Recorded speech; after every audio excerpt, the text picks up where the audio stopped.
Assalamualaikum warahmatullahi wabarakatuh. Kami dari kelompok 4 akan mempresentasikan hasil simulasi kami pada mata kuliah Analisis Multifisik dosen pengampu Pak Azwar yang berjudul Blok Pengangkat Kapal Menggunakan Software ANSYS Workbench 2022 R1 yang beranggotakan saya Arinda Diva Melinda dan Nursa Isranal. Untuk penjelasannya akan ada di slide berikutnya. Dan ini adalah gambar dari blok kapal itu sendiri. Untuk penjelasan lebih lengkapnya ada di slide berikutnya lagi. Latar belakangnya yaitu blok kapal ini masih sangat jarang digunakan di kalangan masyarakat untuk saat ini. Tetapi blok kapal ini digunakan di beberapa kapal juga, seperti kapal kecil, menengah, sampai kapal besar, umumnya di kapal yang besar, sebagai alat bantu untuk mempermudah perpindahan kapal dari tempat A ke tempat yang lain. Dengan ukurannya panjang blok 1000 mm, lebar blok 200 mm, dan tinggi blok 300 mm. Nah, untuk tahapan simulasinya ini yang digunakan adalah ada statik struktural dan ada transient struktural. Di mana statik struktural adalah jenis analisis teknik, biasanya dalam rekayasa mekanik, sipil, dan atau perkapalan untuk menghitung respons struktur terhadap beban diam, tidak berubah terhadap waktu. Ada yang transient struktural adalah jenis analisis struktur yang dinamis, menghitung respons struktur terhadap beban yang berubah terhadap waktu. Nah, simulasi ini, tahap pembuatan awalnya itu kita desain dulu di SolidWorks. Nah, lalu dari SolidWorks itu kita import ke ANSYS Workbench dari desain SolidWorks ke IGS. Material yang digunakan adalah structural steel atau baja struktural. Mengapa? Karena jenis bahan logam yang dirancang khusus untuk digunakan dalam konstruksi bangunan dan struktur. Dengan memilih karakteristik umum baja struktural, yaitu kekuatan yang tinggi.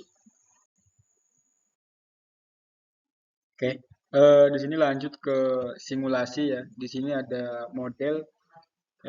Untuk model itu sendiri ada yang pertama ada mesh. Ya. Mesh itu adalah sebuah proses pembagian domain atau model fisik menjadi elemen-elemen kecil. Ya, untuk pembagian model-model kecil yang ada di mesh. Nah, untuk meshnya itu sendiri ya seperti yang ada pada gambar tersebut ya, seperti itu. Untuk pembagiannya, partikel-partikel kecilnya itu menjadi segitiga seperti itu.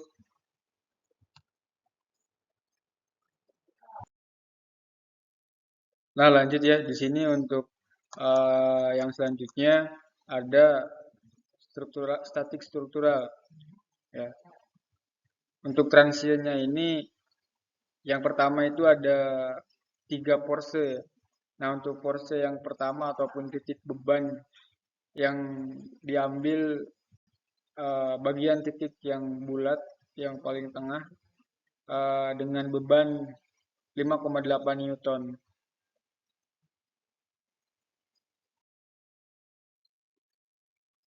Dan untuk porse yang kedua bebannya itu ada pada penyangga ya, penyangga sebelah kiri ataupun penyangga bagian depan dengan berat 2 Newton.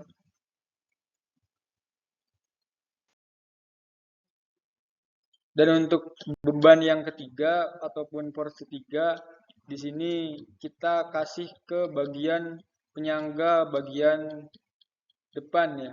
Penyangga bagian depan dengan berat 2 Newton. Seperti itu.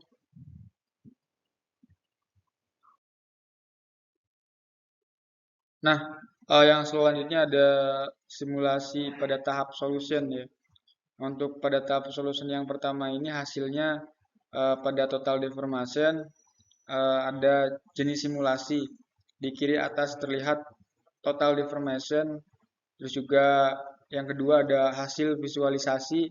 Hasil visualisasinya itu adalah tampilan utama di tengah menunjukkan objek dengan gradasi warna biru ke merah dan juga warna menunjukkan besarnya deformasi dengan warna biru menunjukkan deformasi paling kecil dan warna merah menunjukkan deformasi paling besar, dan juga ada bagian mesh ataupun model yang memiliki mesh triangle segitiga ya, ataupun mesh segitiga. Terlihat garis-garis segitiga di bagian model, artinya struktur telah melalui proses meshing agar bisa dihitung dengan metode dengan elemen hingga. Seperti itu.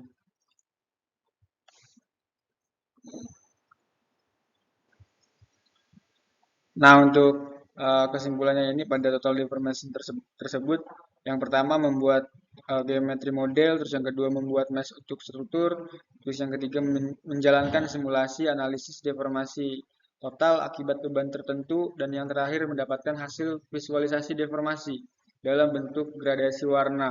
Nah, untuk hasilnya itu dengan maksimal 0,01099 Newton ya. Nah, yang selanjutnya ada equivalent stress. Nah, untuk pada tahap ini yang pertama ada warna dan juga skala. Warna biru menunjukkan tegangan rendah dengan kuantitas 1,1 sampai dengan 6 megapascal, dan juga warna merah dengan tegangan tinggi dengan jumlah 5,4 sampai dengan 541 megapascal. Warna ini menunjukkan distribusi dengan tegangan pada struktur. Merah berarti daerah kritis dan warna biru itu adalah area aman.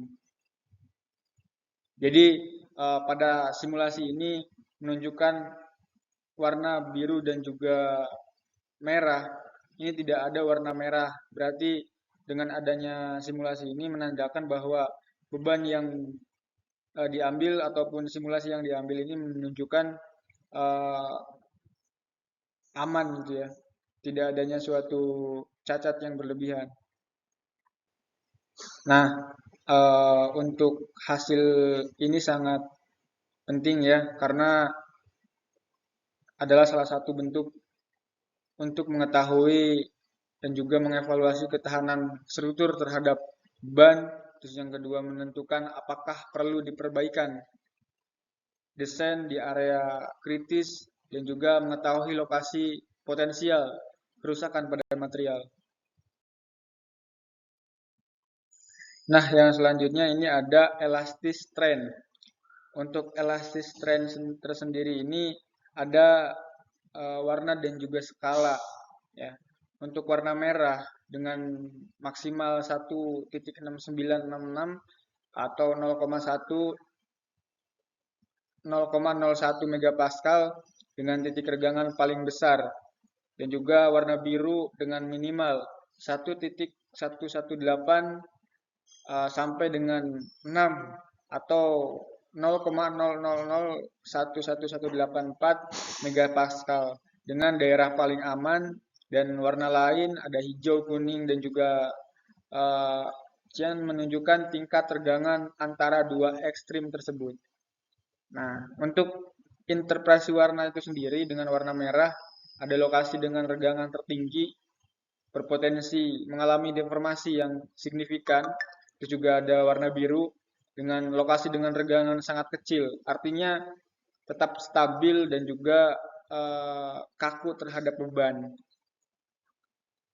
Nah, untuk arah dan juga skala, di pojok kanan bawah terdapat panah koordinat X, Y, dan juga Z untuk melihat orientasi struktural, dan juga ada bagian bawah terhadap skala deformasi untuk mengukur distribusi nilai di sepanjang objeknya.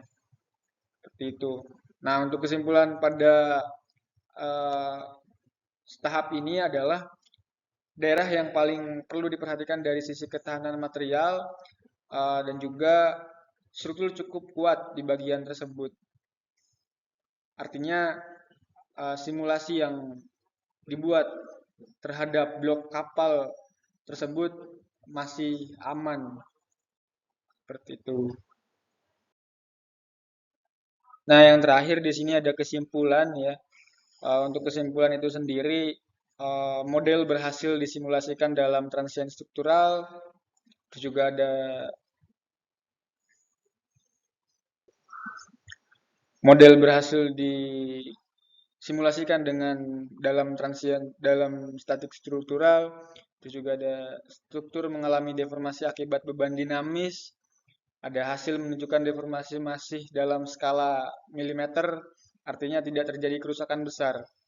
Dan simulasi ini penting untuk mengecek apakah struktur mampu menahan beban dinamis tanpa melampaui batas kekuatannya.